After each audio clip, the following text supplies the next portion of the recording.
Sapa sapa? Ngerti Hamsa karo Dibaka iki musuhku. Kowe musuhku sing arep bleket negara Mandura. Sing arep bedah negara Mandura. Lah kok tak pateni, kowe ngino karo aku, kowe ngecek karo aku ya. Mbok kira Baladewa kalah karo Hamsa karo Dibaka. Kowe nyias karo Baladewa. Kowe ngecek dipresani bae akeh. Semene akeh wong sak negara Ngamarta nonton kabeh. Lho ku perang. Dikira Baladewa kalah karo Hamsa karo Dibaka. Kok nimbang ana peperangan. Kok ngelabung ana peperangan.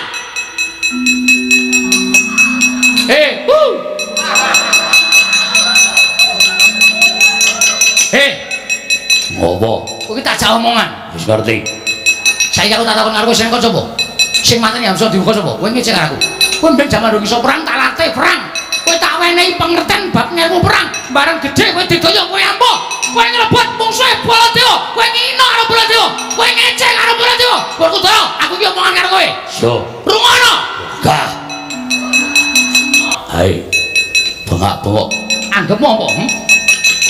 Hamsa Dibaka ki musuhku. Iki sing gawe tuk sembling perkara sik kowe. Ya ta? Ya ta?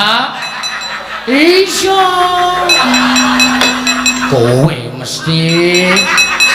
Ayo.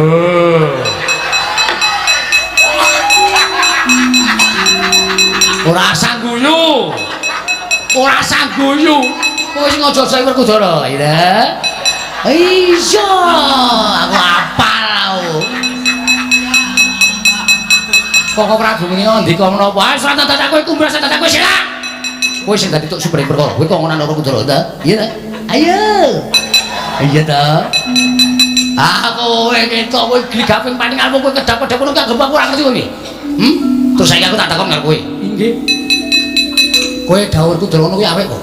Lho, sae kemawon apik miturut kowe dasarmu apa? Kok Prabu kula nuwun sewu. Nek perang ki niku mboten ngangge akal ning nganggo akal. Lho, tegese ming waton sentosa, waton rasa, waton ngamuk ning nuwun sewu. Mriki mboten diagem. Molo dasmu kuwi.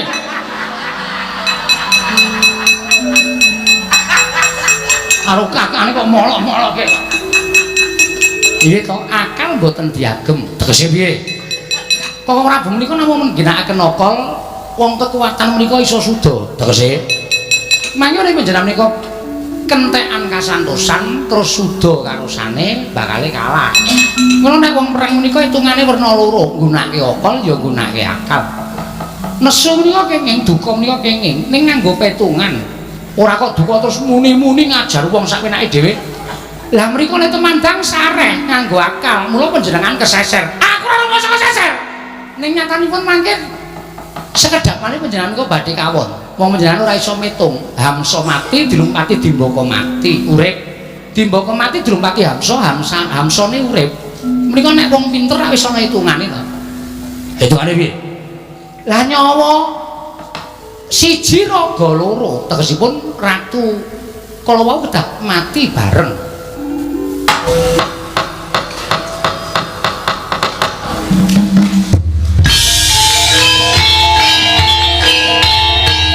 Dilanjutkan pagelaran wayang kulit semalam suntuk oleh Ki Dalang Seno Nugroho. Selamat menyaksikan.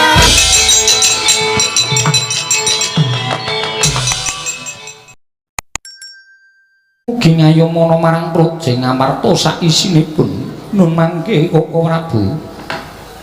Dereng sawetawis dangu rawuh paduka Kanjeng Koko Prabu, jimat semban kula. Koko Prabu pengayoman kula ing Dwaraka. Koko Prabu Sri Bathara Kresna. Sarawuh paduka Kanjeng Koko Prabu. Kula ngaturaken pasegan wana krami kunjuk sandhap pada paduka Kanjeng Koko Prabu. Koko Prabu sesemban kula ing Dwaraka. Koko Prabu Sri Bathara Kresna. Ya jagat mangis tunggu wayah Bathara jagat. Nggih Yayi. Sakalangkung bombong raos sing manahipun ing Ngraka ing Durawati. Dupi kula tamiti timbalanipun Paduka Yayi Prabu kadang kula ing Ngamarta. Asung masganipun Paduka Yayi Prabu sampun kula tampi karya bombong raos sing manah. Mboten langkung kepareng ing Ngraka ngaturaken pudya pangestawanipun ing Ngraka kunjuk ngersa Paduka Yayi Prabu kadang kula ing Ngamarta. Yayi Prabu Darmaji. Kula pundhe Cundaka Panglingga Murda. Amawahono kabagyaning gesang kula mboten langkung kaskecakno anggen jengan dika lenggah Koko Prabu Ndorowati kawula nok niki Yai sampun mboten kirang prayogi biswanipun ing ngroko ing Ndorowati dinten sakmangke menika Yai Prabu Darma Kusuma miwah Koko Prabu Mandura sarawa paduka Kanjeng Koko Prabu ingkang rayi ngaturaken karaharjan tedhak paduka wonten ing praja Ngamarta Koko Prabu Baladewa jagat wasisane ngubatur wayatur jagat Pati Indra Jaladewatu Yai tansah pinanganing kawidatan ing sambi kula sowanipun ing Raka Mandura mangga widodha sowan kula Niskala Durga Mendhak Kala Sirna namung kepareng kula ngaturaken salam taklimipun ing Raka Mandura kunjuk ngersa paduka Yai Prabu kadang kula ing Ngamarta Yai Prabu Darma Aji Koko Prabu kula pundi nggo jimat paripih dayanana ing kasantosan mboten langkung kasekecakna lenggah wonten ing Datulya Praja Ngamarta Koko Prabu Yai Prabu sampun mboten kirang prayogi biswanipun ing Raka Mandura wonten ing Praja Ngamarta dinten sakmangke menika Yai Prabu Darma Aji wah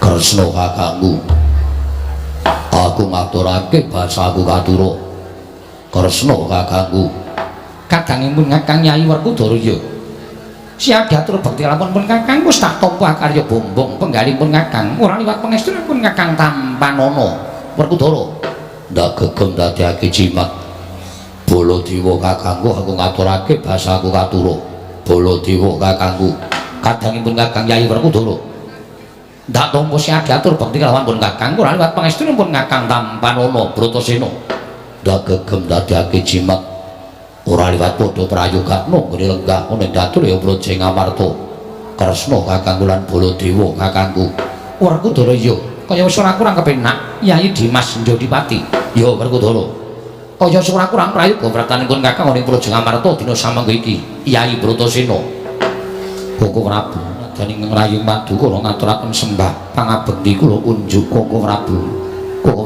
Ndorowati miwah Koko Prabu Mandura Arjuna ndak tampa pangestunipun Kakang Tampanana ya Janaka ndak tampa ora liwat pangestunipun Kakang Tampanana kula pundi nggo jimat paripit dayana ing kasantosan mugi kasekecana pinarak ing langkung sekeca Koko Prabu ya Permadi kaya wis ora kurang kepenak pratanipun Kakang ya panengah kaya wis prayoga pratanipun Kakang ing Mandura Koko Prabu kula ngaturaken sembah pangabekti kula kunjuk Koko Prabu kula ngaturaken sembah pangabekti kula kunjuk ya kembar ndak tampa pangestunipun Kakang Tampanana ya kembar ndak tampa ora liwat pangestunipun Kakang Tampanana kula pun dinggo jimat paripin dayana ing kasantosan kula pun dinggo jimat paripin dayana ing kasantosan mugi kasekecana pinarak ing langkung sekeca Koko Prabu kekalih ya kembar kaya wis ora kurang prayoga ya nek kula sedewa kaya wis prayoga pratanipun Kakang Mandura ing Praja Ngamarta Koko Prabu saestu adamel gugup gagap guragaping manah ing ngrayi Ngamarta krana rawuh paduka ingkang datanpa pepoyak menawi alit putusan gandhek sakembaran agengipun utusan Ayapa bilih kelenggan mangke paduka pareng tedhak wonten ing Praja Ngamarta Koko Prabu saestu kula nyawisaken rata kencana kinarya metuk paduka Kanjeng Koko Prabu saha nyawisaken Hermawar kinarya miji amyan paduka Kanjeng Koko Prabu ingkang nyata pranyata sembanipun ingkang ngrayipun Puntadewa Koko Prabu Ndorowati Yai nuwun sewu mesti kemawon andadosaken suka marwata suta manahipun ing Raka Ndorowati sasampunipun kula tampi timbalanipun paduka Yai Prabu ing mekaten nuwun sewu Yai tata upacara ingkang prajaning mekaten menika kala wau mboten sakrepipun menawi paduka pisungsungken dhateng Raka ing Ndoraka krana sampun marambah makaping-kaping kula sowan wonten negari Ngamarta pangrengkuhipun ing Raka ing Ndorowati pendak-pendak kula sowan dhateng negari Ngamarta tanpa beda kula kundur wonten negari Ndorowati mila kala mangsa benjang menawi wonten wekdal ingkang mirunggan para kadang Pandhawa nada tinju dhateng Praja Ndorowati kaecamu jigu kelawan pekewu Durgama Sangga Runggi Ndorowati karengku kados dene negari Ngamarta Yai Darma Aji matur sembah nuwun ingkang tanpa pepindhan ing mekaten Koko Prabu daya-daya kepareng kula cumadhong dawuh menggah menapa ta wigatosipun dene paduka kepareng tedhak wonten ing Praja Ngamarta menawi kepareng kawedharing kathah tumunten kababarna nanging menawi wadi tumraping para kadang sentana monggo Koko Prabu kula dherekaken manjing salebeting kedaton pepanggihan catur netra kelawan ingkang rayi Ngamarta. Yayi kula wonten timbalan menapa kula ingkang supe menapa paduka Yayi Prabu ingkang boten kemutan liripun kados pundi dene paduka paring dawuh mekaten tigang dinten kepengker kula nampi nawala sareng kula surasa isining nawala mboten pangling tanpa astanipun kadang kula ing Ngamarta Yayi Prabu Darmaji bilih rikala nggan sak mangke ngroko tinimbalan sowan wonten negari Ngamarta persasat ngantos kadhi kula gelak lampah kula daya-daya prapting negari Ngamarta mboten wonten ing gumana musik salebeting manah kejawi enggalo kula nampi timbalanipun paduka Yayi Prabu Darmaji menggah menapa ta sababipun dene paduka Ambaya ki dhateng sowanipun ing Raka Indrawati yen pangapunten Yayi sewu-sewu kalapatanipun ing Raka Tadhawadana ingkang sekawit kula nedheng sowan wonten negari Indrawati nanging sareng nyumuruku Yayi Prabu Kresna tata samapta ing gati sawiga indiri sareng kula dangu menapa ta wigatosipun dene kadang kula ing Indrawati tumuli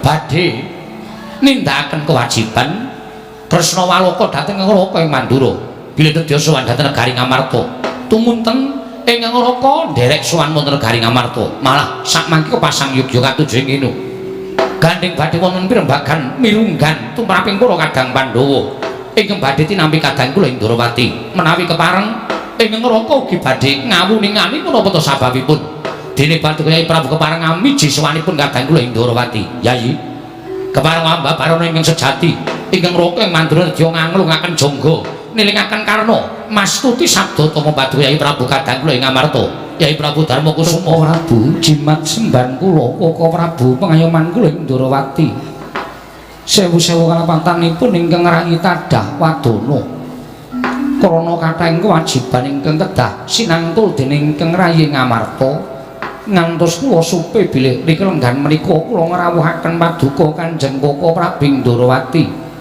mila sepisan malih Koko Prabu kepareng wanglubena sih samudra pangaksami dhateng klintuning patrap ingkang rayi Ngamarta. Yayaji mboten dados menapa ing mekaten tumunten kadhawuhna menapa to wigatosipun dene paduka Ambaya ngisowanipun ingkang Raka Indrawati Koko Prabu estunipun ngemuti dhateng lelampanipun para Pandhawa ingkang sakmangke sampun pikantuk kanugrahan sawetawis angrenggani negari Ngamarta krana kadang kula pun Bratasena miwah permadyanipun sampun babat Wanamarta satemah ambabar wujuding negari Indraprastha tumuntun ingkang rayi sinengkaken ngaluhur lenggah dampar wonten ing Praja Ngamarta. Koko Prabu ngemuti Ngamarta ingkang nembe sawetawis mengku bawat praja wujuding negari ewadene sampun ngawis tingal lundhakaning negari ingkang kados mekaten sedaya menika mboten awit krana anggen kula ngasta bawat peperintahan nanging ugi mboten lepat tuwin mboten benten kaliyan kewajibanipun kadang-kadang kula para Pandhawa ingkang pranyata minangka dados cagak tuwakipun ingkang rayi Ngamarta mranata sagung para kawula dasih tuwin damel pranataning praja satemah kathah para kawula ingkang katingal ayom tuwin ayem mapan wonten negari Ngamarta saengga mboten aneh menawi negari Ngamarta tumunten kuncara anjayeng bawana ngantos dumugi liyan praja. Koko Prabu kawontran ingkang mekaten menika kala wau tumrapipun ingkang rayipun Puntadewa mujudaken satunggiling kanugrahaning jawata ingkang tinampi dening para Pandhawa ing atasipun Pandhawa nedheng sawetawis mapan wonten Praja Ngamarta negari sampun kados mekaten kaindhahanipun satemah kathah ingkang sami mestani negari ingkang panjang kunjung pasir pawukir loh jinawi gemah Aripakarta tata Turaharja. Koko Prabu kanugrahan tuwin kabunganing mekaten menika kala wau kula sampun sarembak kaliyan para kadang bilih kula nedya ngucupaken asta ngaturaken syukur ngersanipun Gusti ngakarya jagat sarana ngawontenaken sesaji ingkang winastan sesaji Raja Suya. Namung mugi andadosna ing kawuningan gandeng punta sakadang menika kuthung ing nalar cingkranging samubarang. Bebasan Pandhawa menika mendika seklimah tindak sepecak boten nate kantun tansah tetarosan lan paduka Kanjeng Koko Prabu. Tumuli rancanganipun punta sakadang menika boten badhe kelampah menawi boten wonten pangandikan tuwin anggen paduka anuntun supados sak mangken kula ngawontenaken sesaji Raja Suya. Mila rawuh paduka Kanjeng Koko Prabu keparenga suka pangertosan dhateng para Pandhawa. Menggah kados pundi sakmangke lumadining sesaji menika kala wau Koko Prabu Ndarawati. Kresna kakangku, Werkudara piye? Ngambali rembuke barep kakangku pancen kepara nyata. Yen to Pandhawa wis padha sarembug, nggone bakal nganakake sesaji Raja Suya.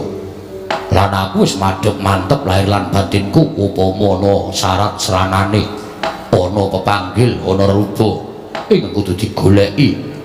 Mula kake paringa dawuh monggo aku ing bakal budidaya supaya jangkep syarat serananing sesaji satemah mbarep kakangku bisa ngadani saji Raja Suya marang Praja Ngamarta. Mula kang saka kuwi ora usah dadak rigih ringa-ringa penggalihmu tumrya paringa dawuh ingkang terwaca lawan Bratasena.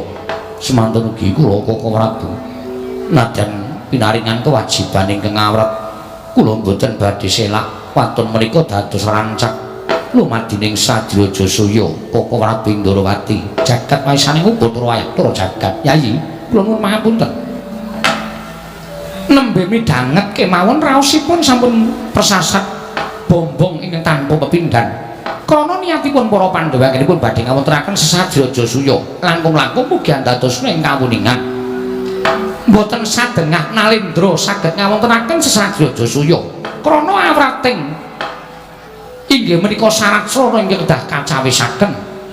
Mila wiwit rumiyin dumugi sakmangke menika nembe setunggal Nalendra ingkang saged ngawontenaken sesaji Raja Suya inggih menika Nalendra Purwacarita Prabu Sri Mahapunggung ingkang nalika semanten nembe kasembatan ngawontenaken sesaji Raja Suya ewadene menawi paduka Yai Prabu sampun madhep mantep ing penggalih upami mangke para Pandhawa saged kasembatan ngawontenaken sesaji Raja Suya jagat menika nembe wonten kalih Nalendra inggih menika setunggal Nalendra Purwacarita angka kalih Nalendra Ngamarta. Ing mekaten Koko Prabu mugi kepareng Mambabarana kedah menapa ingkang kula cawisaken syarat srana sesaji Raja Suya. Kresna nuwun paring dawuh wis ora usah dadak walang ati rasaning penggalihmu. Wis madhep mantep kepareng para Pandhawa kadang-kadang kowe Ngamarta nggone nganake sesaji Raja Suya. Yen pancen Nyai Prabu ngerti, yen pancen Nyai Prabu uninga syarat sranane paringa pangandikan. Nuwun sewu Yai Samyaji. Koko Prabu Mandura kados pundi? Nadane kala kowe Mandura semanten ugi nderek bombong raos sing manah dene para Pandhawa nggadahi krenten kados mekaten menika. Malah sakmangke menawi wonten bot repotipun para Pandhawa ngenipun ngawontenaken sesaji tuwin pados syarat srananipun sampun wigih ringa-ringa paring dawuh dhateng Raka ing Mandura. Kula sagah bebantu supados rancak gegayanipun para Pandhawa inggih menika ngawontenaken sesaji Raja Suya. Koko Prabu Mandura sanget ngaturaken panuwun ingkang tanpa pepindhan. Yayi, sesaji Raja Suya menika dipun petang awrat krana setunggal. Lumadining sesaji Raja Suya menika kedah dipun sekseni Brahmana cacah 7 ingkang sedaten kidung mantram suci rahayu kunjuk kersaning Gusti. Mongko Brahmana menika ngawontenaken anggenipun ngrepekaken kidung suci menika sarana penggalih ingkang merdika. Tegesipun mboten sarana pineksa. Koko Prabu kasinggihan mekaten dening salajengipun sesaji Raja Suya menika kedah dipun sekseni Nalendra ingkang cacahipun mboten kenging suda saking 100 Nalendra. 100 Nalendra menika kala wau neksani lumadining sesaji kanthi srana manah utawi penggalih ingkang lila ikhlas lahir lan batin mboten gadahi pamrih menapa-menapa tuwin mboten mergi kapaningan menapa-menapa dening para Pandhawa. Koko Prabu inggih menawi babagan menika tartemtu Pandhawa saged mujudaken dening ingkang salajengipun lumadining sesaji kedah wonten abon-abon inggih menika wujudipun Wuletu negari Ngamarta. Pala kependhem pala kesimpar pala gumantung lan sak piturutipun ingkang dipun klempakaken wonten ing alun-alun negari ing Amarta tandha inggih menika ucaping syukur para kawula tumanduk kersane Gusti ngakarya jagat ingkang pungkasan inggih menika para narendra boten saged ngawontenaken sesaji krana syarat srana ingkang pungkasan menika kala wau syarat srana ingkang pungkasan menika kala wau menapa Koko Prabu kedah wonten sesaji kurban Koko Prabu, mugi parengahan dawuhna ingkang tetela. Kurban menika kurban menapa satu wana, satu kewan. Menawi tetela mekaten mangke kadang kula panenggak pun perkudur anggenipun sagah ngupaya. Kula sandadak walangati. Gagi kudu pira cacahe kewan sing dadi kurban lumadring Sadira Jasaya. Werkudara. Nggih. Kurban mau dudu kok wujuding kewan. Dudu wujuding kewan, dudu wujude apa? Kurban mau wujuding menungsa. Kurban mau wujuding menungsa ingkang kudu dibekakak sarta kudu dipateni dadi ganjling Sadira Jasaya. Yayi Dimas kadangipun Kakang Jodipati. Wah, dudu wujuding satu kewan nanging wujuding menungsa. Pancen kaya mangkono Werkudara. Kadangipun Kakang Yayi Dimas Werkudara. Warep Kakang kuwi. Yayi tumaratap penggalingipun Kakang bareng pun Kakang Wuninga ngendikaning Koko Prabu yen to kudu nganggo saji kurban menungsa Dimas yen to pancen kaya mengkono diwurungake nggone anake Sadira Jasaya Puntadewa ora bakal keduga sartaning Puntadewa ora bakal mentala yen to nyumurupi kamuktening Pandhawa ancik-ancik marang kasengsaraning sak pepadaning tumitah dosa apa ingkang bakal mbok ndak sandhang yen to kabagyan ingkang sumandhing dening Puntadewa kudu ancik-ancik marang kunarpaning wong kang tanpa dosa Dimas Werkudara. Yayi nuwun pangapunten. Pangandika maduke mekaten menika kala wau lepatipun kados pundi Koko Prabu? Lepatipun krana sesaji kurban ingkang kula pikajengaken miturut syarat srana menika kala wau inggih menika kedah pados Nalendra ingkang watak angkara Budi Candala. Nalendra menika kala wau basan sampun wegah napa warah nampik pitutur becik dipun gandos ingkang boten saged wontenipun namung ngambek angkara Budi Candala mongko boten purun wangsul dhateng tumindak ingkang utama inggih Nalendra mekaten menika kala wau ingkang kedah dados sesaji ganjring Sadira Jasaya. Koko Prabu nadyan Nalendra menika kala wau ambekipun angkara nanging tumrap kula Nalendra ingkang mekaten menika kala wau sami-sami titahing Gusti ngakarya jagat. Mila menawi miturut petanganipun ing rayi Ngamarta sesaji Raja Suyanggenipun badhe kula wontenaken wonten Praja Ngamarta sakmangke dipun batalaken kemawon krana kedah wonten kurban ingkang kinarya ganjeling sesaji kula mboten badhe mentala. Mahir Bindai yen pangapunten. Mboten namung kula badhe tumu-tumu perkawis menika nanging gandeng menika pirembagan kandhek wonten ing bab sesaji kurban. Nyuwun pangapunten. Miturut pangandikanipun kadang kula ing Ndorowati Yai Kresna ingkang kinarya kurban menika Nalendra ingkang watak angkara Budi Candala. Nyuwun pangapunten. Pandhawa tumitah wonten ing jagat menika sampun dados utusaning adil inggih menika ngisas dhateng ambek angkara murka. Mila menawi Yayi Prabu selak mboten badhe lan mboten purun mejahi dhateng Nalendra ingkang watak angkara murka. Ateges Pandhawa menika ugi selak dhateng kewajibanipun. Pandhawa mboten purun mejahi Nalendra ingkang watak angkara Budi Candala, tegesipun Pandhawa tumut ngrembakakaken tumangkaring watak budi angkara murka wonten ing jagat menika. Yai Darmaji nika Koko Prabu Mandura iki ana sawijining Nalendra ingkang sowan mongko tanpa tinimbalan nitik busanane Nalendra saka ing tlatah Sabrang. Takonono wigatine apa yen pancen becik wigatine nglungguh ana bawa leksana minangka Nalendra Ngamarta nah yen mung bakal kebudhek banyu bening kahanan negara Ngamarta raja melu-melu wah balekke ning negarane Dimas Werkudara lenggah kang prayoga. Yo Kisanak sampun kinten kula tumambu yekti saweg sepisan menika kula wanuh panjenengan menika Nalendra saking pundi sinten jejulukipun Kisanak?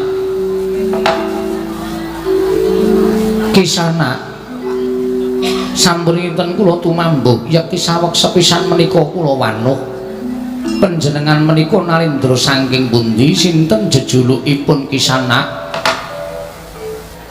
lho namit pasang kaliman tabik tinebena iki lho duni dumawaing tawang tuan kuwi lha rasida butek iki linepat mon tulamanu sinuwun wanter paduka ami dhateng wiswanipun ing abdi sewu-sewu kalampatanipun ing abdi tadha wadon kepareng kula ngaturaken sembah sumung kemeng pangabektinipun ingkang abdi kunjuk ngersa paduka Gusti kula sanata inggih kula tampi dawah sami-sami panjenengan menika Narendra saking pundi ingkang sudi mestani dhateng kula awon tanpa warni kula menika Narendra wingking saking negaring Bata Sarimbak ingkang sudi mestani dhateng kula menika Prabu Hamsa inggih Prabu Kamsa inggih Prabu Kamsa inggih nami alit kula Rudi inggih Kisana inggih lho nuwun pangapunten menawi kula kepareng badhe nyuwun priksa menapa paduka menika ngejuluk Prabu Puntadewa kasinggihan mekaten Kisana mboten wonten kalih kula pun Narendra Ngamarta Prabu Puntadewa inggih Prabu Darma Kusuma alah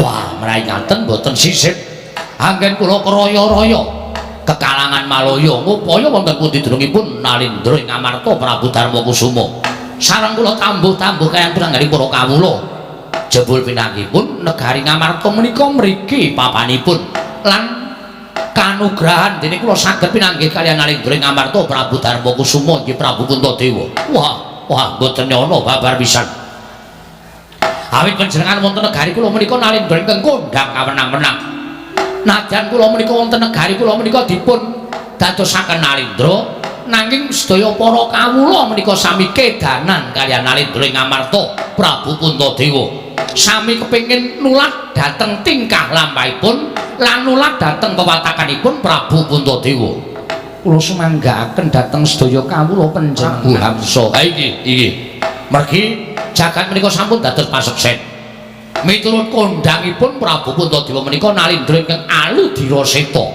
sampun malih kok wujudipun Brana Picis Probaya nadyan sugeng panjenengan menika dipun suwun dening piyantun sanes menika kinarya kabagyaning wong liya panjenengan badhe ngiklasaken biya boten wonten jagat menika ingkang pambeganipun kados sinuwun Prabu Darma Kusuma mila persasat kejugrukan Bukir Sari kelepaning Samudra Madu manah kula saged pinanggih kaliyan paduka Gusti kula sanata Prabu Darma Kusuma Kisana sumangganipun badhe mestani nanging kula mboten ngrumaos kados ingkang paduka ngendikaaken menika saya sae melih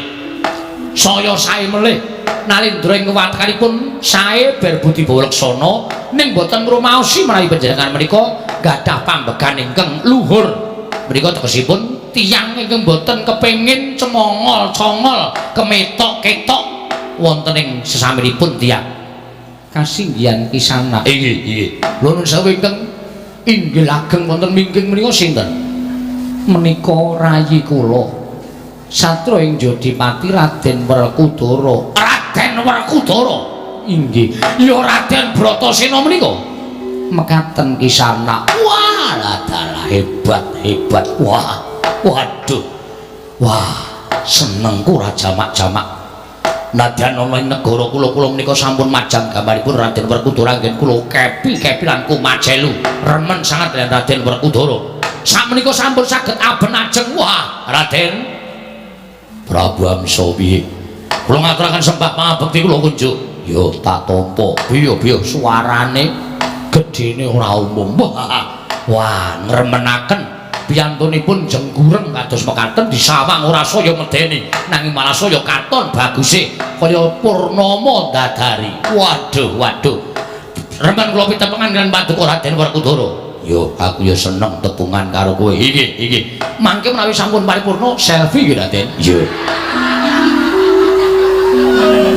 kagem kenang-kenangan kula wonten negari Bata Sarimbak yo ora dadi ngopo inggih waduh panjenengan muni Raden kawula muda panggenan kula menika sedaya sami kedanan kaliyan panjenengan sedaya sami kedaran kalian kumandhangipun Raden Werkudara inggih Raden Bratasena prajurit ingkang linangkung satriya ingkang ngugemi dhateng kasatriyanipun panjenengan kasungan kasekti linangkung bebasan tinatah mendhat jira menter tinumbak bengkung sinunduk putung mila jagat ngantos kebrebeken dhateng kumandhangipun Raden Werkudara wah kula nderek remen Raden Prabu Amsaya syukur mangayu bagya seketi jumul yen to kaya mangkono inggih ingkang salajengipun sinuwun gandeng kula sampun ngaturaken sembah pangabekti kunjung sa paduka Sanata mila klilanana kula badhe ngaturaken menapa to wigatosipun dene kula keraya-raya sowan wonten Garing Amarta Prabu Amsa monggo kula aturi paring pangandikan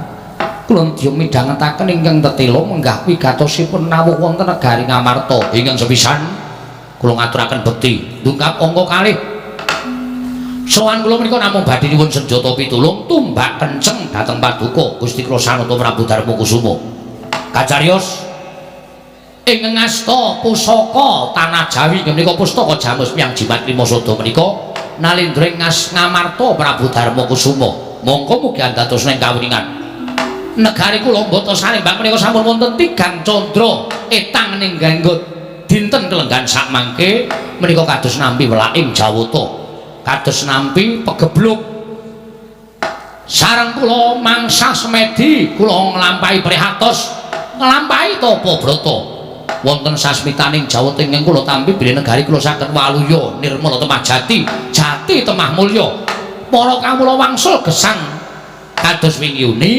menawi negari kula mboten kitang namung telung kedheping paningal inggih menika linenggahan pusaka pustaka Jamus Miyang Jimat Lima Sada mila diweji sowan kula Sanata Prabu Darmakusuma menika wonten sukaliraning penggalih kepareng paduka amaring ngambil pustaka Jamus Miyang Jimat Lima Sada kinarya nambak rengkaning projeng Bata Sarémbang kula sowan menika namung badhe nyuwun ngambil pusaka Jamus Lima Sada kinarya nambak rengkaning praja ewa dene kula sampun sangu bondo probya hargya mas mutiara jamrut hergeni ingkang pinten-pinten pethi cacahipun kinarya samapta mbok menawi paduka paring dawuh pustaka Jamus Lima Sada menika badhe dipun sadhe reginipun pinten kula aturi paring dawuh kula badhe mbayar kontan mboten ajeng kula cicil kula bayar wetah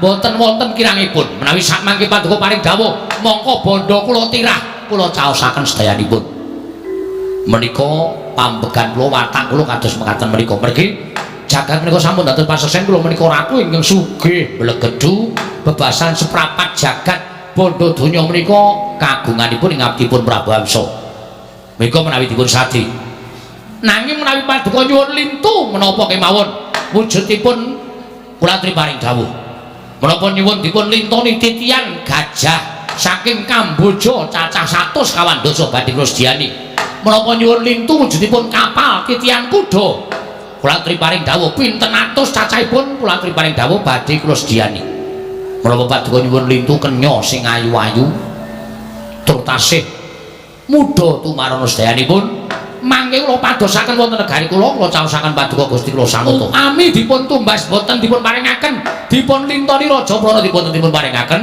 dipun lintoni titian boten dipun paringaken upami kedah dipun sewa kula aturi paring dawuh nyewanipun pinten menapa hitungan jam menapa hitungan dinten kula aturi paring dawuh kula aturi paring dawuh kula badhe nyewa selaminipun gesang badhe kula bayar kontan boten ajeng kula cicil nanging sinuwun nanging menawi kula tumbas kula lintoni titian kula sewa boten dipun paringaken paduka awel sarta anggrundel maringaken wujudipun pustaka Jamus Miyang Jimat Lima Sada kula nyuwun pangapunten tinimbang kula wangsul wonten negari kula menika dipun cucuh dening para kawula kula tinimbang kula wangsul wonten negari kula menika kula dipun ece dening para kawula kula aluwung pejah gesang kula aturaken wonten negari Ngamarta tegesipun naik paduka boten maringaken pustaka Jamus Miyang Jimat Lima Sada kula suwun kanthi sae-sae boten dipun paringaken kula nyuwun mapunten paripaksa kedah kula rebat sarana peksa agengipun kedah sarana perang kula boten badhe miris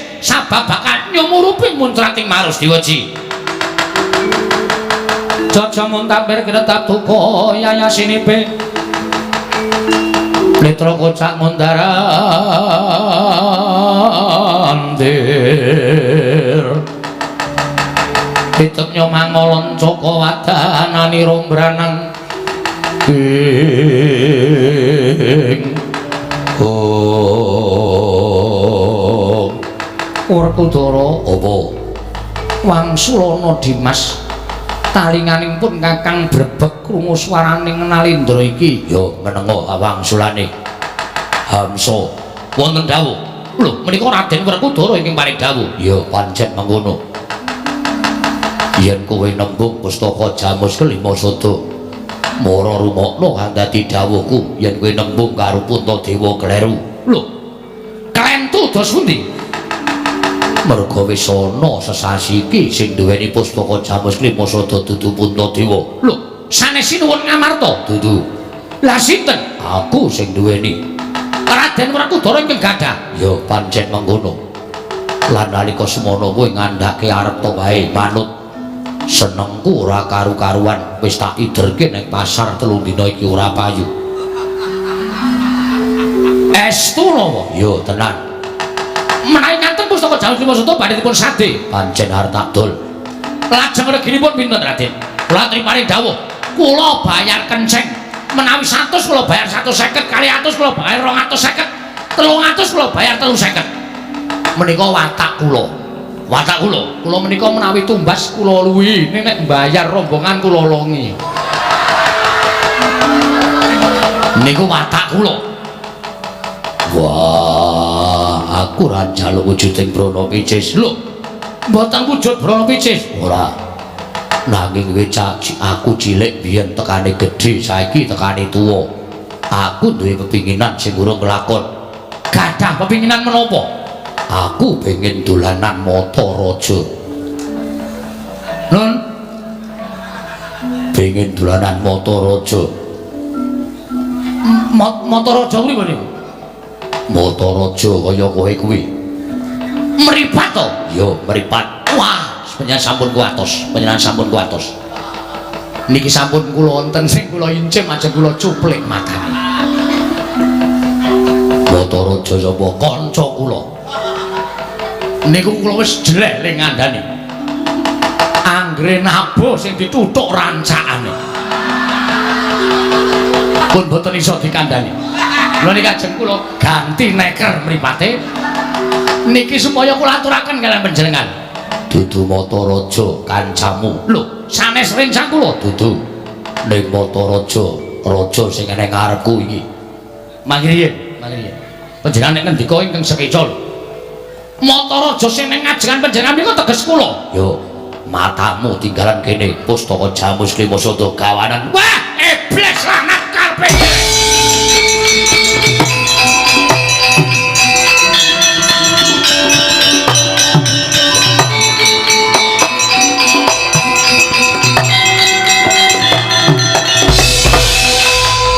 maning jajalanan wah mak teratap hatiku ora ana wong sing wani ngrasani karo Prabu Amsa lah kok tekan kene diutak-utak mripatku keparat ing atase ming arep nyilih pustaka Jamus kelima sada tata nyawa iki dadi wong picak ora weruh dalan Raden gedhe cilike sampeyan nantang kali kula yen pancen kowe wis ngerti syukur niatku pancen kaya ngono ayo yen pancen arep mlebet pustaka Jamus kelima sada sempalan pundhake kiwa tengen Bratasena ya Werkudara boyongan pustaka Jamus kelima sada babu dikira wong loro saudon telu saurupan apa anggap ratu sepede arep kowe satriya kondang kawenang-menang digdaya ning ngendi papan wonten kadeteran kawan penggaling pun ngakak jumbuh karo atimu tegese piye Werkudara apa nalika semana pun ngakak ngrembug babakan sesaji korban yo lan malah aku arep takon karo kowe takon perkara apa yen pancen eneng Nalindra sing watak Yangkara putrine Candala kuwi kandha aku sing bakal bondo tangane ngerincung sikile yen ora ono sing mentala mateni lak patenane supaya Sajrajasaya bisa kelakon Werkudara apa kowe tak kandhani Hamsa iki mau sejatine niate ora kok nyilih pustaka Jamus kelima sada nanging mung kepengin ngrangket Ratu Ngamarta Dasarmu apa kowe paring dawuh kaya mengkono? Hamsa Nalindra ing Bata Sarimbang iki janjane iki kongkonane Nalindra ing Giribajra jejuluke Prabu Jarasandha. Ratu Giribajra jejuluke Prabu Jarasandha. Iya. Ana panunggalane kondang kumandang pun Kakang wis krungu. Hamsa kuwi duwe dulur enom ya kuwi jenenge Dimbaka.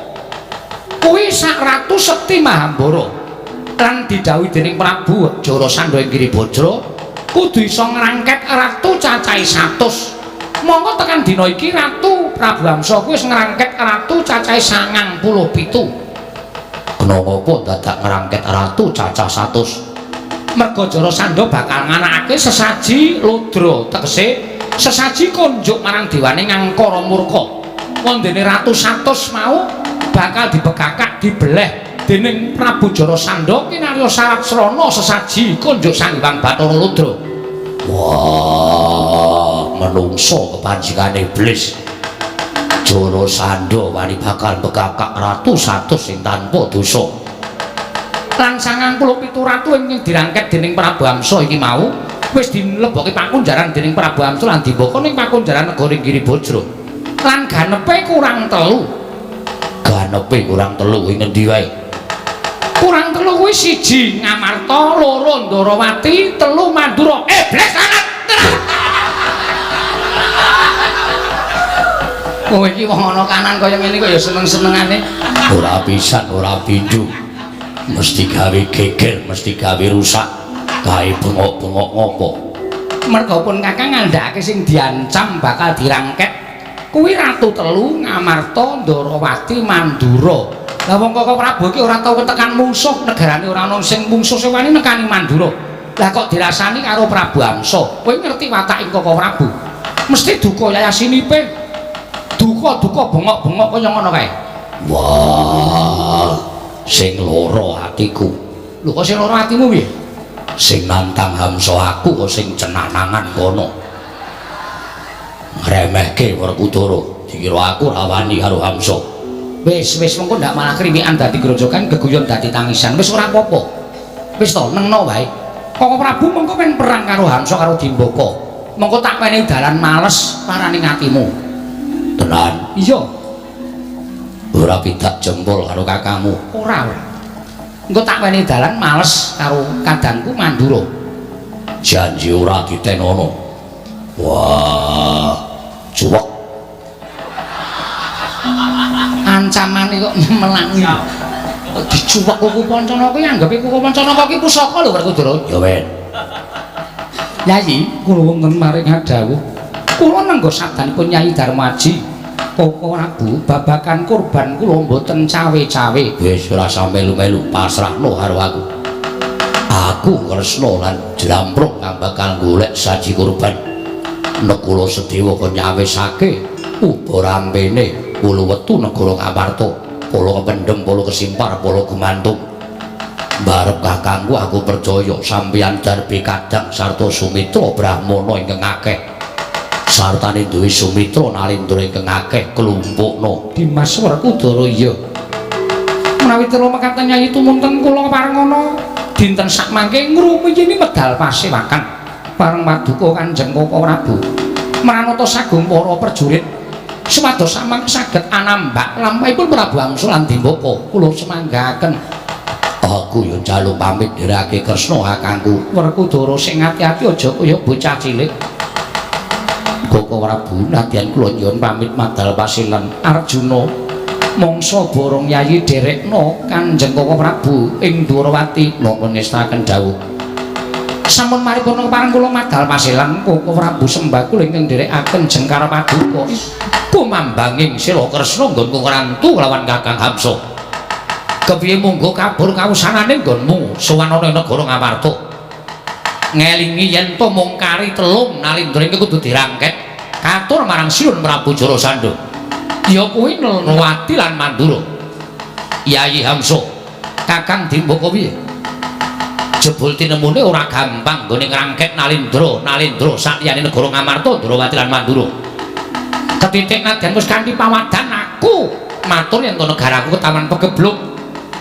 supaya iso nglembut pustaka Jamus miang jimat lima sada jalaran kekuataning wong Amarta kuwi mapan ning pustaka Jamus lima sada mula yen to pustaka Jamus lima sada iso tak rebut bondo wong Pandhawa angel mijet wae nganti suwe banyu sinaring nanging jebul tinemune pancen wong Pandhawa ki wong limpat ketitik tak aturake marang Sinuwun Prabu Puntadewa nanging ingkang menehi wangsulan kelawan pun Kakang dudu Nalindra Ngamarta lho sapa menehi wangsulan kelawan Kakang Hamsa Senopati Ngamarta satring Jodipati Raden Werkudara malah nalika semono tembunge kasar kalawan Kakang pustaka Jamus lima sada bakal diparingake yen to njaluk ijol mata Nalindra loro monggo sing diangkah mripate pun Kakang paringke mawon Gus iki menengo sik to urung rampung omongane kok wis nyaut-nyaut ora padha karo nantang karo Prabu Hamsa mula tumuli tak jak metu njaba babar pisan nanting kalawan ketrimaning uripe Hamsa lan Dembaka kira-kira didu karo wong Pandhawa Nalindra loro Hamsa Dembaka ki menang apa kalah Togok wonten dawuh iki lagi awak dhewe sambung rembug nek ana Nalindra ngendika ki ora sok medhot-medhot pun ndak nampa duka kok wonten dawuh kira-kira kowe nyawang aku karo adhiku Hamsa utawa adhiku Dembaka yen perang karo wong Pandhawa kira-kira menang aku apa menang wong Pandhawa kula mboten iso matur sing saged matur bilung wonten dawuh menang apa kalah KO sing KO sapa sampean lho kowe ngias karo aku kowe ngembe karo aku mboten perkara ngembe karo sampean nek sampeyan iso ngrangket Nalindra 97 niku kula percaya mergo sing mangrangket Nalindra cilik-cilik ning nek sampeyan genepe 97 genepe 100 sing mangangkah Nalindra Ndarawati Mandura Ngamarta niku ngibarate kaya dene cecak nguntal setlika cecak nguntal cagak jebul gayuh wulan buta ngitung lintang tange kelakone cepak wurunge sampeyan ora apal karo wong Ngamarta niku kedung-kedunge kasekten wong Ngamarta niku punjer-punjere guna kasantikan mula wong Ngamarta niku digayuh larane ora nate kasembadan digayuh patine persasat kaya njara langit nek Nalindra liyane monggo mang sepeleke mang bondo mang leboke pakunjaran ning nek Nalindra Ngamarta Ndarawati Mandura niku ana tembung mustahil angel kelakone kowe nyias karo aku kowe ngembe karo aku kowe ngilani dadaning Prabu Hamsa apa mbok kira aku wong loro saudan terus saurupan aku dudu ratu cepete ning aku ratu sing duwe kadidayan percaya kula percaya ning nek ditanding karo kadidayane wong Ngamarta niku durung ana apa-apane ming sak kukune ireng niku we dicuthik mboten tenan ta monggo sing ngarep linggo sing mburi aneh-aneh ora sing mburi ngadeg heeh mboten langkung-langkung sampeyan kok nampa penantange Raden Werkudara niku sampeyan adu arep karo malaikat pencabut nyawa niku tenan kula mboten gara mergo Raden Werkudara niku nuwun sewu satriyane menengan ning nek perang medeni nek wis muni sengit mungsuh ora bakal diwenehi urip suduk kuku sapa nyana Pancanaka brodol musuh sampeyan aku kuwi raga loro nyawa siji arepa sampeyan niku raga loro nyawa siji mesti konangan karo wong Pandhawa mergo wong Pandhawa niku pinter-pinter luwih-luwih Pandhawa disanding karo Ratu Ndarawati niku pujangganing Pandhawa mesti dikandhani niwangsuk mana mangadil luwih kadangipun Kakang Dimas Werkudara ratu loro kae aja mbok wenehi urip ratu loro kae iki raga loro nyawa siji carane mateni sirahe dunun komba loro kabeh nganti pecah sirna margalayu mudhar sampeyan ayo apa ana sing ngerti mboten dikandhani Ratu Ndarawati ngerti mergo Ratu Ndarawati titising Bathara Wisnu niku ketoke menungsa ning jane dewa mula Pandhawa niku angel dijaga atine mergo disanding karo dewa ngoten dimidhangetke. Nek kula matur arep togok niku nuwun sewu cangkeme kaya torong. Ning niki Ponokawan sing wis wareg mangan gempalaning jagat legi asining kahanan. Kula ya wis ngerti karo kahanane Pandhawa. Mula nek sampeyan takon perkara kula karo Pandhawa niku wis wareg tenan. Niku tenan. Merga kula wis netuke ratu kaya sampeyan niku cacahe 745. Niku nek ngramah negara Ngamarta Bali ming kariaran. Tegese mati. Mati kabeh. Ora nggo power bank kok. Aneh-aneh. Coba-coba kok. Ha iya. Dan kula sampeyan ampun sembrono. Mungsuh Raden Werkudara kekuatane we kalah, kasantosane sampeyan kalah, pusakane sampeyan kalah. Raden Werkudara nggadahi pusaka Barga Warastra. Wujude gendhewa. Lho niku sing maringi Raden Gandamana. Wonten sing maringi Bathara Bayu niku nek diobat tabitke nyampluki sirah bisa marai pecah kabeh. Duwe pusaka jenenge Gada Rujak Polo niku nek dideke ngiyupi sawah 40.000 hektar.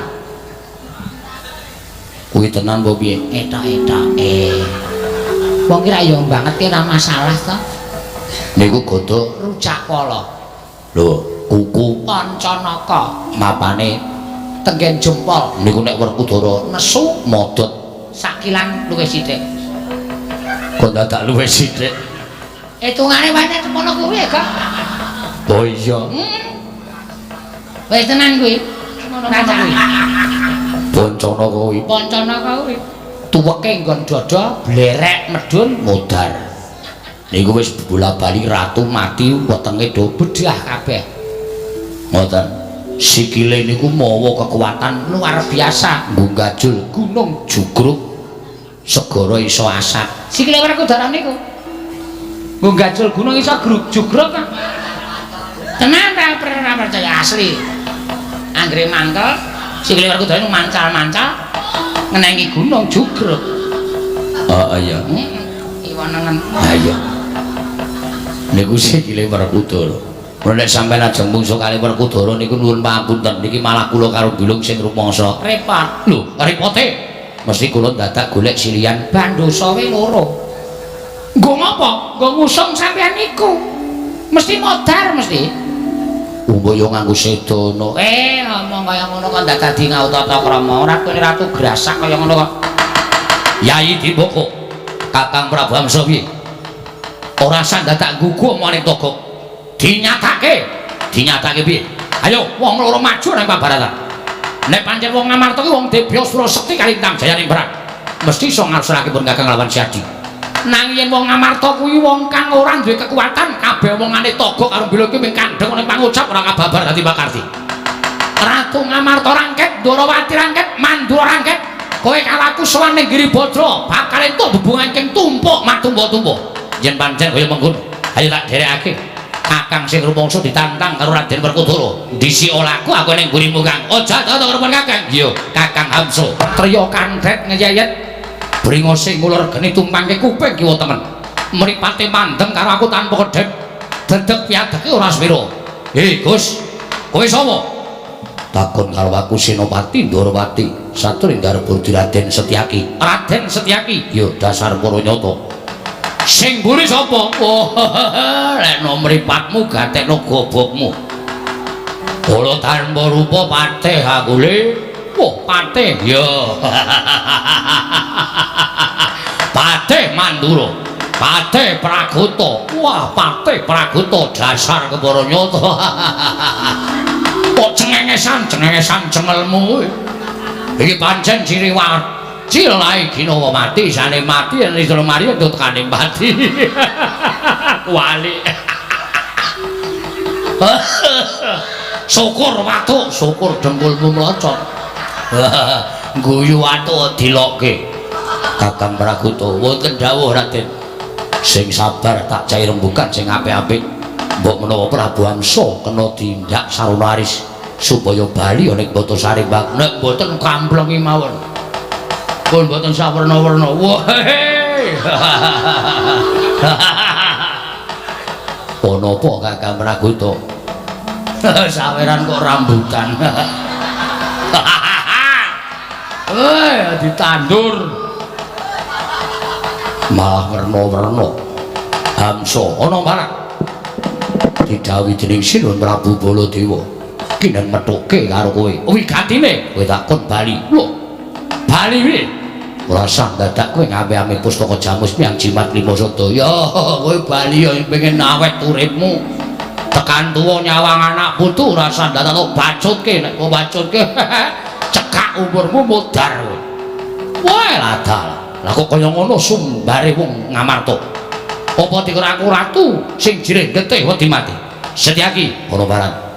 Wis dadi niatku tinimbane aku bali ning negaraku aku diwirang-wirangke karo para kawula. Angur boyo aku tekaning mati ana ing Praja Ngamarta. Tak ikhlaske. Waton kasembatan boyong pustaka Jamus Miang Jimat Lima Sadaya. Pisan meneh kowe tak iman. Ya aja nganti pisan-pisan bacut. Sawangen para wadyabala Ngamarta segelar sepapan. Yen mung gawe patine Ratu Mbata Sarembag tak kira ora jam-jaman telung kedheping netra tak kira bakal tekaning pati. Nanging aku isih iman karo kowe bali kowe mundura. Tinimbangane kowe bali mung kariaran. Setyaki ana barat. Ora usah dadak iman karo aku. Aku wis bedah negara Banda Ratu Mboyong Putri pirang-pirang. Yen mung tok elek kaya ngono aku ora bakal mundur. Ora bakal gigrek ngono Salomba. Ayo. Ratu Ngamarta ora gelem menehake pustaka Jamus Lima Sadaya bedah negara Ngamarta cangkem. Kandhane ngeyel. Malah bengak-bengok. Konangan patih Mandura dupak raimu modar. Ratu kaya beruk ngono. Srawete ra jamak. Iki yo ngono omong kok betahe ra jamak-jamak. Ora meniren kok kowe. Jam 1 kok ora perang-perang. Kowe ngenteni nganti jendung. Rembugan. Ayo tangi regane ati. Ora tangi tak sampurnake kowe Prabu Hamsa.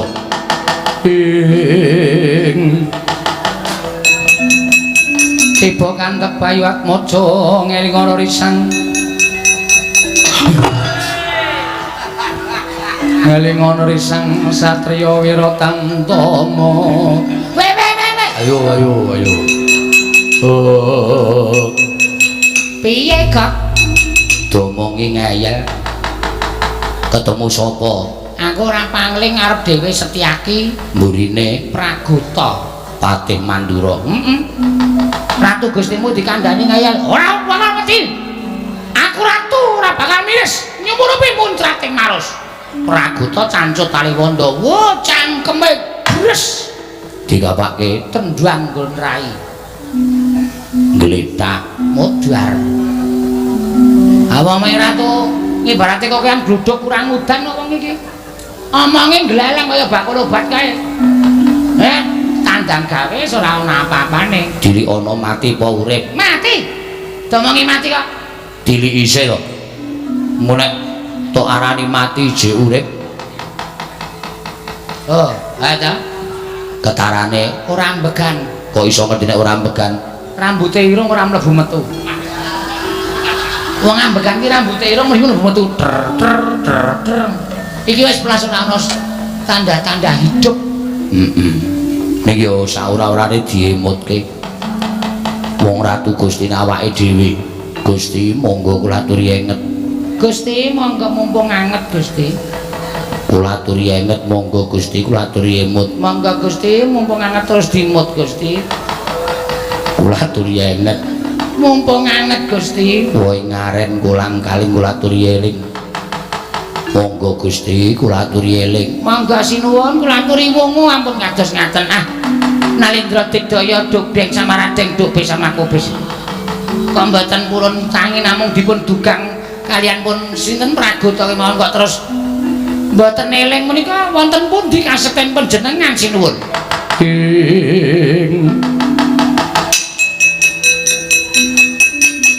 Tiba kantep Bayu Atmaja ngeling ora risang. Ngeling risang satriya Wiratantama. Sing mati ratu siji kok sing eling wong pirang-pirang lho kok. Ayo jenenge kekompakan iki ngono kuwi. Iso we. Ha iya. Rombongan. Toko wonten dawuh Sing methoke aku dudu Werkudara. sinten? Satriane cilik ora swirwa. Awake separone awakku. Menteleng tanpa kedhep bringose tumpaki kuping kiwa tengen. Ngakune jenenge Setyaki. lah nuwun sewu. Suwerkudara Saudara mungsuh Sencaki niki wau sampean iso kok almarhum sirna Margalayu. Pripun? Pun titip pesen mawon. Teng isor Semboja. Napa teng pojok tetean. Lantri paring dawuh. lho Sencaki ki apa ampuh? Senopati Ndarawati adine Prabu Kresna niku saben dina gelut. ora madang sedina Nek gelut wis trima. niku Sencaki mula arep cilik ning atos. Ora kaya sampean gedhe ning empuk. Ya bingung kok ya. Ketoke mendonong ning wae. Genyuk-genyuk apa? Sencaki niku Cilik ning atos. tangane tiba teng awak sampean Antep. Niku Sencaki tur niku Senopati ampun digawe Sembrana Senopati Ndarawati upama sampeyan iso bedah negara Ngamarta ra urung adu arep karo Setyaki mergo sampeyan pengin bedah negara Ndarawati abot telu negara niku abot sing nendhang aku Patih kok Patih guyune ora entek-entek niku Patih Mandura jenenge Patih Prauto Prakuta ora Prauto jeneng Pasoto ya ambo ora ngerti aku kok jenang Pasoto siyaine kok ngrembug jenang Pasoto ngrembug jenang Pasoto ki engko nek setengah papat jeneng krecek gitu ha iya niku Patih Praguta mula nek sampeyan ajeng wani karo Patih Praguta padha karo sampeyan jajal kekuatan telung negara Ngamarta Ndarawati Mandura pun rika mang maju piye diantil pisan kok ora eling aku mung kaget ora perkara lara Wedian kagete kok nganti ngledak ya dhewe-dhewe kaget ki ya iso nganti pingsan ya iso kata-katamu kok modern tok kok muni pingsan ora eling ngono lho ah iya kok nun Sencaki Praguta Werkudara sapa wae padha sing baku ratu telu kudu tak rangket nggih nggih wonten dawuh oh ya ajar nggih kanan kene kok cengesan iki lha niku bacot seneng guyu guyu kok ora entuk meneng nggih Setyaki wonten dawuh wis tak timbali lho iki ngomong mundur dados ning kawuningan nyatanipun kula kadhawan supados ngunduraken Prabu Amsa ya nanging jebul kula nuwun sewu Prabu Prabu Amsa digdaya sekti kalintang jayaning perang lho Senopati Ndarawati Setyaki kok karo Prabu Amsa wong tlatah sabrange nek cara aku isin estripun inggih mekaten nyatanipun kula kawon sebabe kekalah Prabu Amsa rusuh tandangipun rusuh perkarane apa piyambakipun nyokot jangga kula pantes kula mboten eling tumripun getak kontal dawuh ngajaripun Wong Prabu Mandura nggih kula nggih dicokot karepmu ora karepmu nggih mpun wis kalah terus kula nggih dicokot nggih panas awak kula tumula dipun getak kula kontal ngajaripun Sinuhun Prabu Mandura iblis ana panoneng jajanan ngrasani karo negara Mandura bakal blengket noto Mandura Prabu Baladewa Setyaki Praguta minggir mate ora nganggo nantang ngantem Baladewa saka mburi menungso ra tatanan modar kowe nusul kakangmu rupane padha antil kaya Lugoro modar aduh kesandung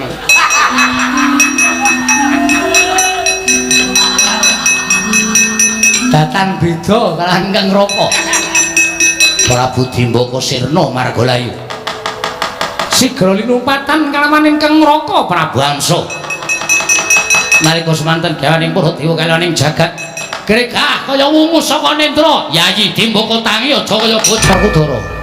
Apa? Jroning masewakan mau kowe ngrasani apa karo Koko Prabu Mandura? Ratu licik. Licike Sing nantang Hamsa aku. Ning sing muring-muring Baladewa. sawangen Koko Prabu saiki perang karo Hamsa, karo Dimbaka, ratu loro, raga loro nyawa siji. Iya. Kongkonane Jarasandha. Iya. Kowe arep males ora? Males ngopo? Males wirangmu kowe nantang Hamsa sing nesu Koko Prabu Mandura terus sing kemandang Koko Prabu Mandura. Tegese Koko Prabu rak ngrebut mungsuhmu to? Iya. Kalau kae Koko Prabu saiki bingungan. Bingung piye? Tembungmu sing apik. Karepku kuwi bingung penggaling Koko Prabu Mandura. Iya. Merga Hamsa dipateni dilumpati Dimbaka, Hamsa urip meneh.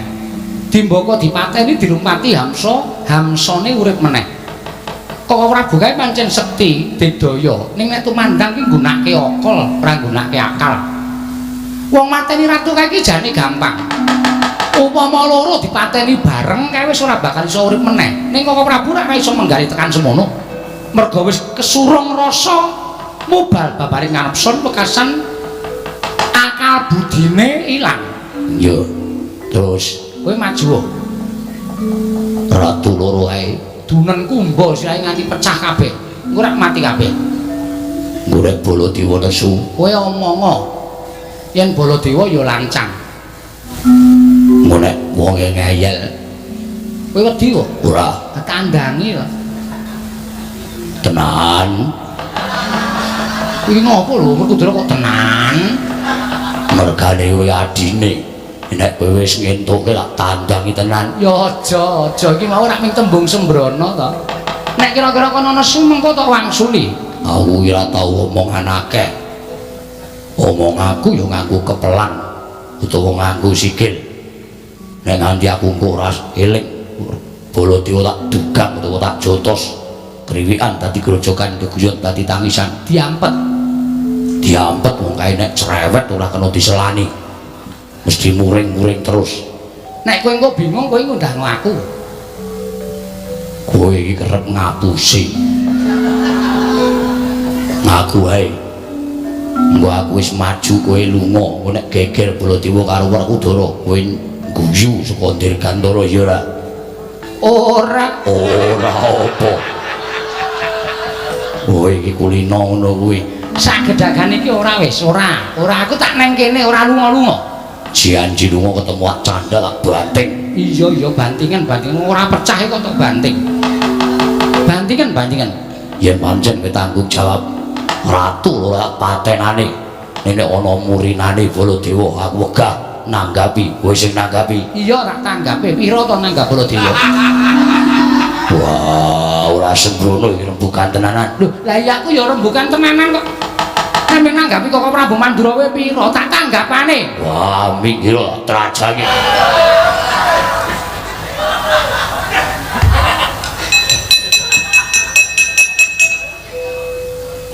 Mati to iki. Lho kok mati ki? Monggo aku ora mateni. Lah kok dadi? Wah, tenan ora menungso iblis. Kok sing dawuh sapa? Ngerti Hamsa karo Dimbaka ki musuhku. Kowe musuhku sing arep bleket negara Mandura. Sing arep bedah negara Mandura. Lah kok tak pateni? Kowe ngino karo aku, kowe ngecek karo aku ya. Mbok kira Baladewa kalah karo Hamsa karo Dimbaka. Kowe nyias karo Baladewa. Kowe ngecek dipresani bae akeh. Semene akeh wong sak negara Ngamarta nonton kabeh nggo perang. Dikira Baladewa kalah karo Hamsa karo Dimbaka. Kok nimbung ning peperangan. Kok ngelabong ning peperangan.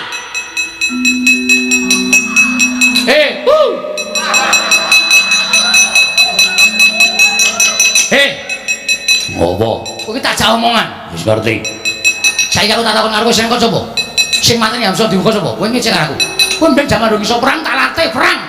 Kowe tak wenehi pengertian bab ngelmu perang. Bareng gedhe kowe digaya kowe ampuh. Kowe nglebet mungsuhe Baladewa. Kowe ngino karo Baladewa. Kowe ngecek karo Baladewa. Werkudara, aku iki omongan karo kowe. So, Rungono. gah.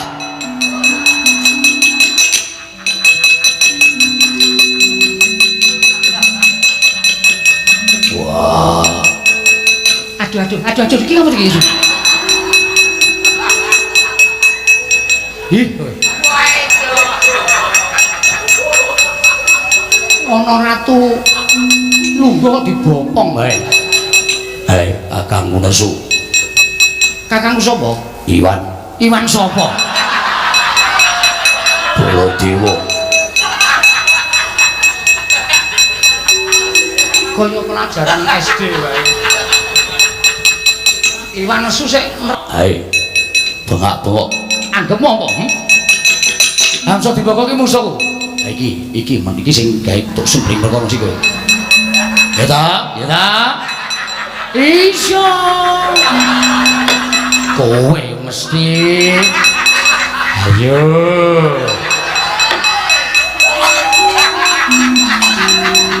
Ora sangguyu. Kowe sing aja saiki Werkudara, ya. Iya, aku apal aku. Kok Prabu menika ndika menapa? Wis ora tak kowe kumbras tak kowe sira. Kowe sing dadi tuk sumbering perkara, kowe kok ngono Werkudara ta? Iya ta? Ayo. Iya ta? Kowe ketok kowe gligaping paling almu kowe kedap-kedap ngono gak gampang ora ngerti kowe. Terus saiki aku tak takon karo kowe. Nggih. Kowe dawuh Werkudara ngono kuwi apik kok. Lho, sae kemawon apik miturut kowe dasarmu apa? Kok Prabu kula nuwun sewu. Nek perang ki niku mboten nganggo akal ning nganggo akal. Lho, tegese meng waton sentosa, waton rasa, waton ngamuk ning nuwun sewu. Mriki mboten diagem. Molo dasmu kuwi.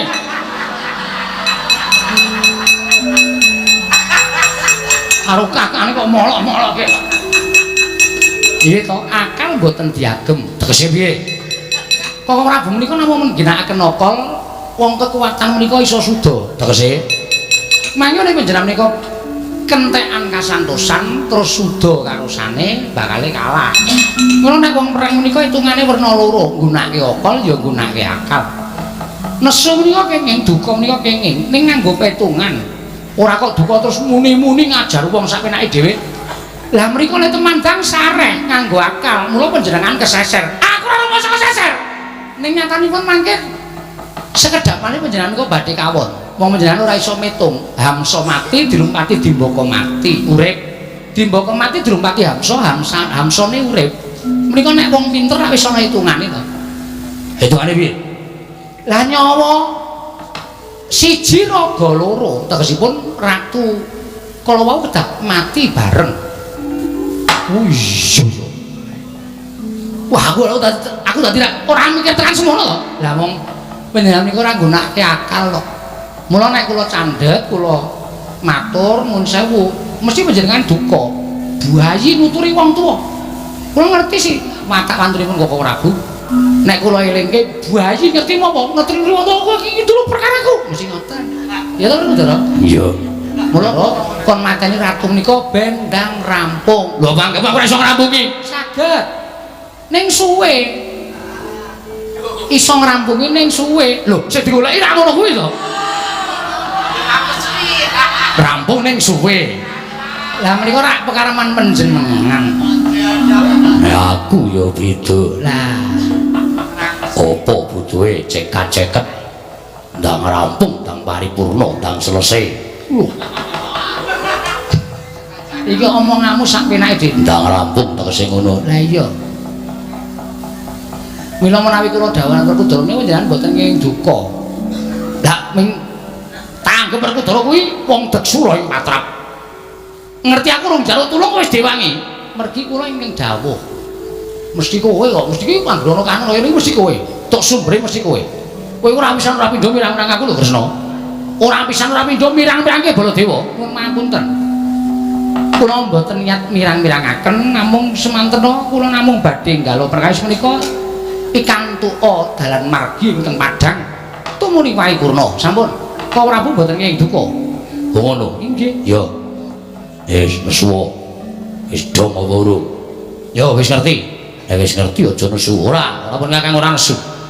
Kok Prabu kula nyuwun tulung. Piye? Arjuna Kadawana supados sowan wonten ngasanipun ingkang rayi. Oh iya, ya inggih ngestokaken dawuh. Kok Prabu kula mboten niat utusan lan Kandhaka Prabu ning nyuwun tulung. Kongkonan karo njaluk tulung iki beda. Nganggo pikiran ora mung ngokol. Iki ngopo iki? Sedang mangkat. Janaka kon mrene. Iya, iya. Mangkat. Mangkat rasa karo nesu. Sing nesu iki sapa? Ora ngomong nesu kok. Wah. Ning jaluki tulung cangkeme cerewet. Cangkemmu kuwi. Isih krungu ora Rudara, keseron kowe. Iya. Janaka Mendawu. iki ngopo iku Satyaka ngombe es teh. Timbali kakangmu. Nggih setaken. Kaya aturing pun kakang ngene ngersani Prabu Darma Kusuma yen to sesaji kurban ganjeling Sanjrajaya wis entuk inggih. Nalindra Giri Bajra Prabu Jarasandha. Mula kang sangka kuwi ya yo digelak lakune prapting negara Giri Bajra nanging panjaluking pun kakang ora kudara apa dene Janaka ora kena pisah lawan pun kakang merga Giri Bajra kuwi negara ingkang gawat kliwat wingit kepati satu mara satu mati jalma mara keplayu. Ora kok perkara gawating negara, nanging negara Giri Bajra kuwi Mboten. mula yen to mangkate ana Giri Bajra iki engko ijen-ijen mesti bakal ana korban. Nanging yen to bebarengan lan pun Kakang luwih prayitna luwih ngati-ati. Yo wis to dawuh Kresna kakangku. Arjuna Kula ten paring adhawuh. aja lali ngampirana Panakawan. Kakang Semar Nalagaring Pitruk Bagong kantine marang Giri Bajra sabab arep dikaya ngapa kae pusaka ing bisa kandha jimat ing bisa ngucap. Prasta dapaduka kula nyuwun pamit. Ayo Werkudara. Yo tak dereke Kresna kakangku.